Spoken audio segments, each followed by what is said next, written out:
De um lado temos aquele que atualmente seria considerado a lenda da primeira geração, o Lee Ji-hoon, vulgo DG, e do outro temos o Gold, aquele que possui 6 dedos e também o rei de Cheonliang, Hyuk Sun-ji. Nesse dia ocorreu uma luta monstruosa que até mesmo na linha temporal atual do Ilokisme é difícil citar uma luta melhor do que essa. E nesse vídeo eu resolvi trazer para vocês o dia que a lenda caiu. Então venham comigo que eu irei falar agora. Bom, esse vídeo será com base em alguns tópicos importantes para a minha análise, que são esses 5. Então vamos para o vídeo. Contextualização. Tudo começa quando Shun Shimyong, o sacerdote de Cheonliang e pai do Taejin, cria uma aliança com Choi So-dong em busca de desenvolver Cheonliang. Porém, o Hyuk, de certa forma, era uma pedra no sapato deles. Mas por que isso? Bom, o motivo é que o Hyuk devia ser um Yaksha. E Yaksha significa ser um guarda-costas do sacerdote, aquele que protege quando a coisa azeda, se assim eu posso dizer. E o Hyuk deveria ser o Yaksha do Shun Shimyong. Porém, o Hyuk não caiu nessa manipulação do sacerdote e nem se tornou um Yaksha. Isso meio que era algo desagradável para o sacerdote. Afinal, na cabeça dele, o Hyuk a qualquer momento poderia arruinar seus planos em Cheonliang, já que ele possuía força para isso, por ser um rei. Com isso, o sacerdote coloca mais um plano em prática. Primeiro, ele quer se livrar do Hyuk para ele não acabar com seus planos, e fala sobre ele para o Choi So-dong, e até mesmo contrata 3 caras da geração Zero que naquela época ainda estava em seu melhor estado, se assim eu posso dizer, e também eles eram ex-membros do punho de Kim Kapryong. Porém, uma observação, esses 3 caras eram os mesmos que perderam para o Jin-sung, o Woo e o Ji-tae lá na primeira filial dos Orcs, mas nesse momento eles ainda estavam novos, se assim eu posso dizer. E bom, esses 3 tinham a missão de acabar com o Hyuk, porém eles não foram atrás dele. Afinal, para a luta do Hyuk vs Lee Ji-hoon acontecer, teve todo um estopim até chegar nesse momento. E o Jin-ho-bin teve um papel crucial nisso que falarei agora. Jin-ho-bin. Primeiramente, vamos entender o porquê o Jin-ho-bin foi um dos principais motivos para essa luta acontecer.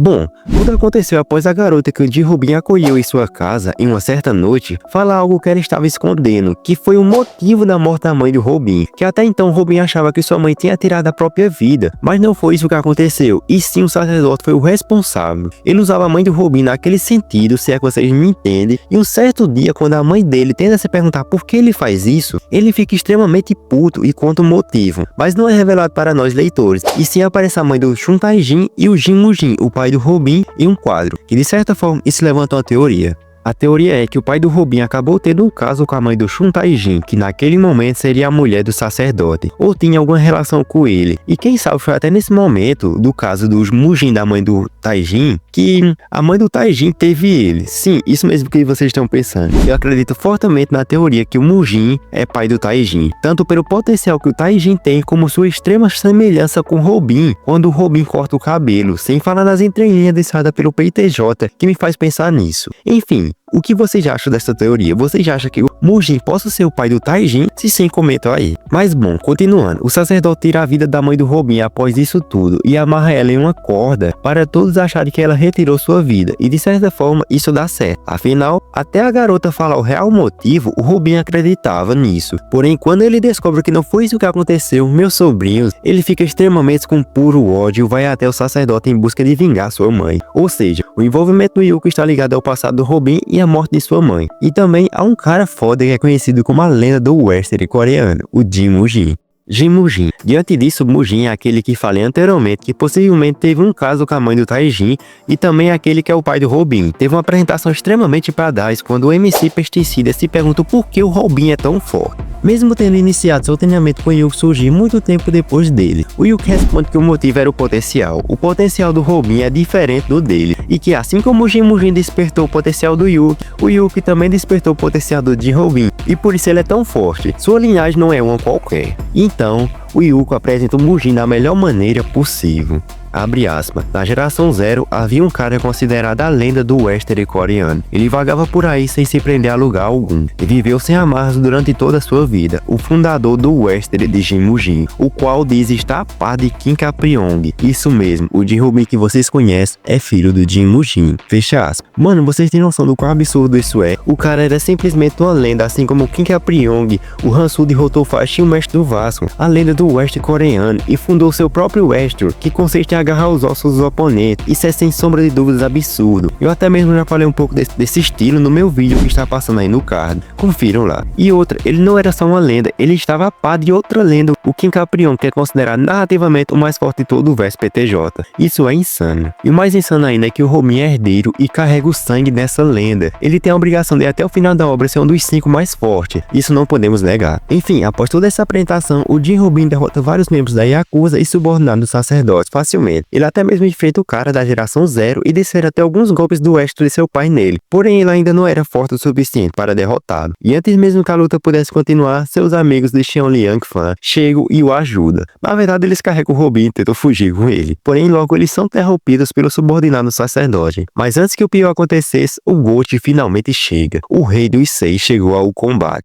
Yuki vs Kojimas. Bom galera, após a chegada do Yuki, quando ele salva seus discípulos e o Robin, ele manda todos fugirem e fica para lutar. E seus primeiros oponentes não são os caras da geração 0, e sim os irmãos Kojima, ou melhor, os irmãos Fantasma, que foi dito pelo próprio King Caprion que na geração 0 suas forças eram equiparáveis a um líder de grupo. Ou seja, só com isso já podemos considerar eles extremamente fortes, afinal foi dito pelo homem mais forte da velha geração, o King Caprion. Enfim, a luta do Yuki versus o irmão Fantasma, em um certo momento até parece que os irmãos estão levando a melhor, porém vemos que isso não passa de um mero ilusionismo na cabeça deles. Seus golpes não surtem efeito nenhum no Yuki, galera. Eles até mencionam que o Yuki era alguém ordinário antes, que ele não era um gênio. Eles falam isso porque na cabeça deles, o Yuki aprendeu tudo com eles, galera. Mas vemos que não foi isso que aconteceu, porque na verdade, os ordinários ali eram os irmãos Kojimas. Eles simplesmente foram superados pelo verdadeiro talento do Rei dos 6. Mas que talento? Bom, como falei anteriormente, o Jin Mujin despertou o potencial do Yuki surgir, e foi nesse momento que seu talento floresceu. E ele aprendeu o Ester do Jin Mujin, que mesclado com seus dedos extras, esse estilo se tornou o mais mortal possível. Pense na força de um agarrão nos ossos, o quão absurdo deve ser. Agora pense na força de uma pessoa com 6 dedos fazendo isso. Meus amigos, é o verdadeiro terror. E por fim,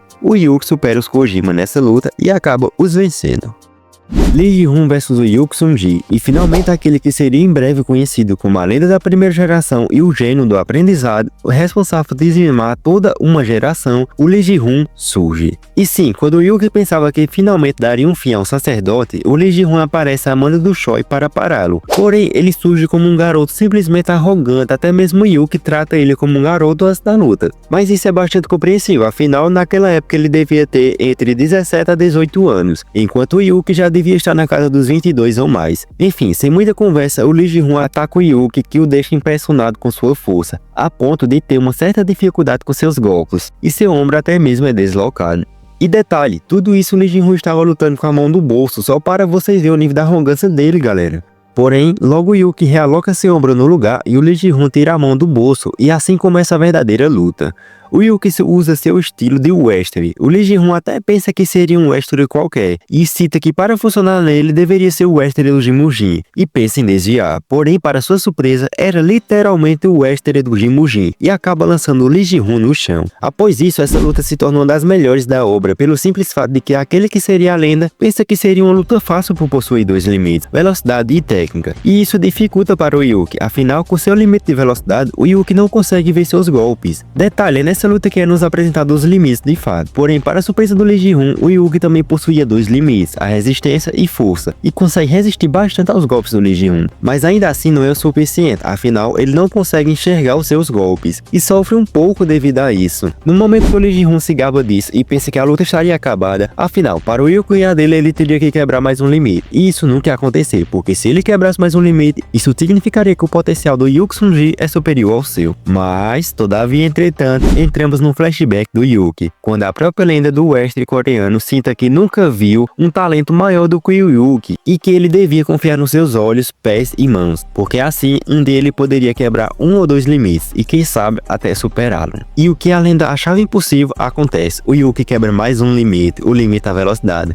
E agora, os golpes que ele estava sofrendo antes por não enxergar se tornam inúteis. Ele consegue vê-los. E quem sofre agora é o Lee Ji-hoon. O Yuka até mesmo derruba. Sim, amigos, ele derruba aquele que seria a lenda, de uma forma até humilhante para ele, e diz, abre aspas, não existe alguém que possua mais potencial do que você? Sim, existe sim. Fecha aspas. Absoluto cinema, meus amigos. Ele simplesmente derruba a lenda. Claro que ele se levanta depois, mas isso foi incrível. Quando ele se levanta, ele simplesmente fala que entendeu o uso da força e quebrou mais um limite, o limite da força. Agora se tornou uma luta de superação, onde ambos possuem 3 limites. Ele até desfere um soco absurdo no Yuki, que faz o Yuki pensar que aquela luta só acabaria se ele acertasse um soco com tudo que ele tem. Um soco em cheio, um soco bem monstruoso assim no Lee Ji-hoon. Porém, quando ele ia fazer isso, a luta simplesmente é interrompida pelos caras da geração Zero, que chega com o Robin e os outros reféns. Por fim, dando um fim a uma das melhores lutas de Lokisme. Sim, meus amigos, essa luta não teve um vencedor de fato, já que foi interrompida pelos caras da geração Zero, que usaram o Robin e todos os outros discípulos como refém, galera. E por isso o Yugi foi obrigado a se entregar em troca deles ao sacerdote. E foi nesse momento que ele perde seus dedos extra, galera. Sim, o Yugi teve seus dedos cortados por isso, e até mesmo sofreu, galera, uma das melhores cenas. Ele foi espancado pelos caras da geração Zero, sem dar nenhum grito, galera, porque ele não queria acordar os outros, galera. Isso foi digno de cinema, galera. Porém, quando tudo estava para dar errado, os reis, seus amigos, apareceram para ajudar todos eles. Mas